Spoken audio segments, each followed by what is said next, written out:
Now, for more on the future of Uber, we're joined by Amy Zalman, Professor of Strategic Foresight at Georgetown University. Welcome to the show. Thank you. So, as we know, Uber has had a number of PR nightmares in recent months.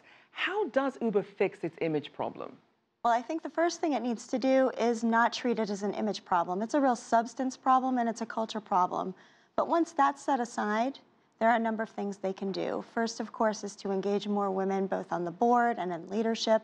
The second is to continue reaching out to drivers, perhaps not only through sort of things that it does to its app, but actually in symbolic gestures that mean something. And there are a whole host of other recommendations that have made by Covington, Eric Holder's firm. They put out a 13-page report of something like 50 or 60 recommendations that go to the heart of the culture of the company, even asking it to revise its vision statement and start from scratch. So that's probably where they need to start. And at last, if anything else comes up that stops them, they need to treat it really transparently and openly and show that they're changing their culture. So certainly be more proactive as opposed to reactive as things come up. Absolutely. Now, a lot of people are wondering what's next for Kalanick. We've seen other CEOs bounce back from scandal or being kicked out of their company. Can we expect a sort of Steve Jobs-like resurgence for Kalanick? Maybe. He's by no means Steve Jobs for two reasons. I mean, one, they both clearly have sharp elbows, but Kalanick seems to be really quite toxic and viewed as the core of the problem at Uber. The second is actually that times are changing, so the conditions that made it possible for Steve Jobs to be so successful may not be so welcoming as the culture of these companies change. If he is brought back in, I think he's going to have to be surrounded at this point with a lot of babysitters to kind of soften those elbows. And what do all these changes mean for international partners who are viewing what's happening at Uber? The international landscape itself probably hasn't changed that much in the last few days. It's become more competitive overall. Lyft is out there, right, competing. There are local companies, China, India's Ola, and so forth. It's possible, it seems probable, that the shakeup at Uber has made the environment outside better for them. So they may be getting a foothold and making it harder for Uber to get to international partnerships it might want. Now, there's also been a lot of will they, won't they about the timing of their IPO. How does this affect perhaps the timing of when they may go forward with that?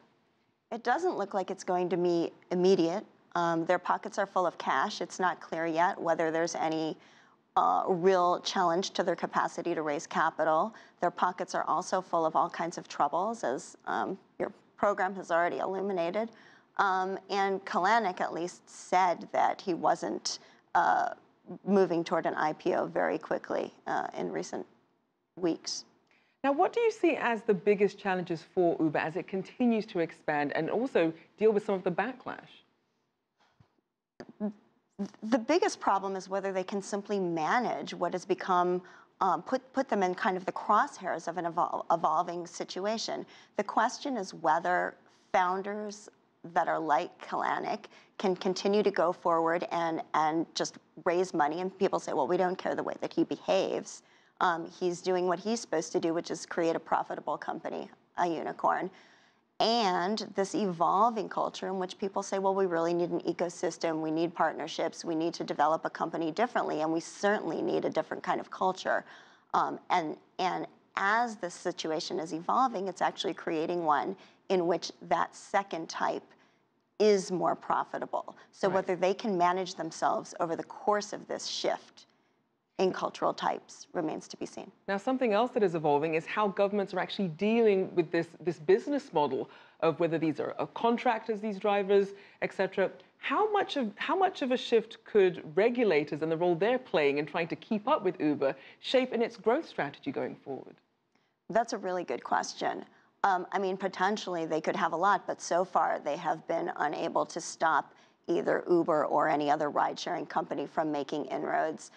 People basically, although drivers have voiced complaints about Uber, the fact is they're not leaving in very large numbers. So I think that at this point, the ride-sharing companies and Uber have the upper hand. All right, we'll have to see how long that lasts. Thank you so much for your insights, Amy Zalman, owner of the Strategic Narrative Institute and professor of strategic foresight at Georgetown University.